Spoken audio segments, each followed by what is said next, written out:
wellhead system. So basically the wellhead system ni is sit on top of the actual oil and gas well leading down to the reservoir.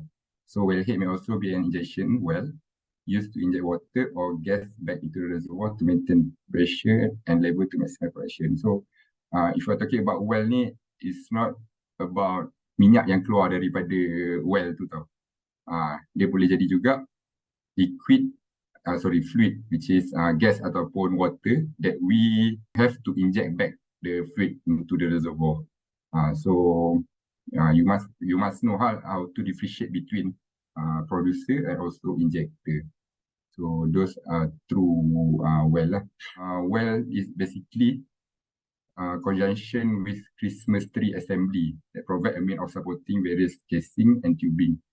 So from the well ni, basically we have controlling and also monitoring lah.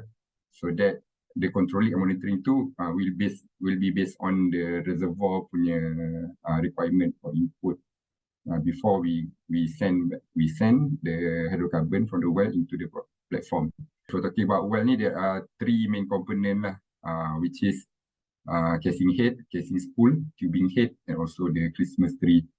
So at the Christmas tree, at the well also we have a few of pressure gauges lah, gauges and transmitter.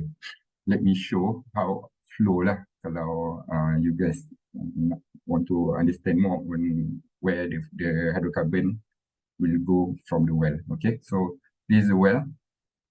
So the flow is the oil or gas that produced from the well will go to the manifold and then go into header. So from here we have two line lah. One is test separator, well test line, and also the production line. And then the oil will go into the processing lah at the CPP. So this is the simple flow diagram of the hydrocarbon from a well.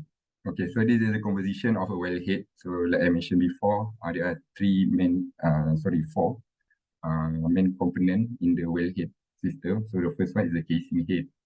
So this is a picture of casing head, where the function of this casing head is to assemble the individual casing string are assembled in the casing head. Okay, and that is supported by it as they are installed in the well.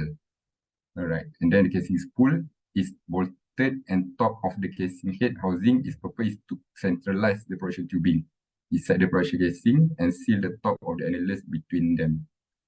Okay, so and then the last one is the tubing head. So tubing head is similar design and used to the casing head. So the purpose of the tubing head is to support the tubing string and then seal off pressure between the casing and also the inside tubing. Then they provide connection at the surface with which the following liquid or gas can be controlled. So this is the main component of a well. So next we go to the next component of wellhead, which is the Christmas tree. So kalau macam bahasa kebanyakan dia orang panggil pokok kan. Kalau biasa naik offshore apa, kita akan panggil ni pokok. So bentuk dia macam pokok. So tapi bahasa Inggeris dia kita panggil dia Christmas tree. So usually dekat Christmas tree ni, this is the typical wellhead valve lah that we have. Kalau kita tengok sini, kalau ikut dia punya based on the flow lah. So we will have the lower master valve. We have the surface safety valve. And then we have crown valve or swap valve. And then going into the flow line, we will have a wing valve before it's going into choke valve. So this is a typical wellhead valve configuration at our offshore facility at Malaysia. Okay, so we go next. Okay, so untuk wellhead completion, there usually that we have kat Malaysia ni lah two types of completion of wellhead. So the first one is single completion wellhead and second one is dual completion wellhead. So kalau macam gambar tadi kita tunjuk tu is example of single completion wellhead lah.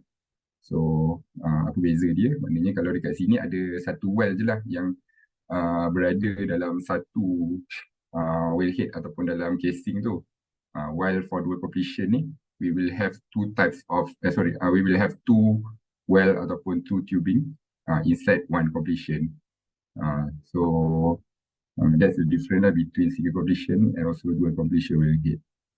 Okay, and then another important system in our wellhead system is wellhead control panel. Okay, so what is the function of this wellhead control panel?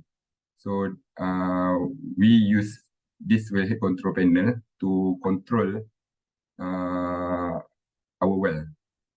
Okay, so typically what we control from wellhead control panel is we can close and open our SSB ataupun tadi surface safety valve when process shutdown is activated, and then we can close all the SSB when platform emergency shutdown is activated. And then the wellhead control valve, wellhead control panel also being used to close or open double SV also triple SV of the individual well. And then wellhead control panel also being used as bypass well emergency and process shutdown system. And then wellhead control panel also being used as bypass the well system of any well on test. So basically wellhead control panel ni kira macam nyawa lah for the well. So kalau kita tadi ni yang grafik yang saya tunjuk tadi kan. So daripada well tu the hydrocarbon which is gas ataupun oil, crude oil akan go into manifold. So header lah. From there, maknanya ni contoh satu well. So kalau macam in real life, there will be a lot of well.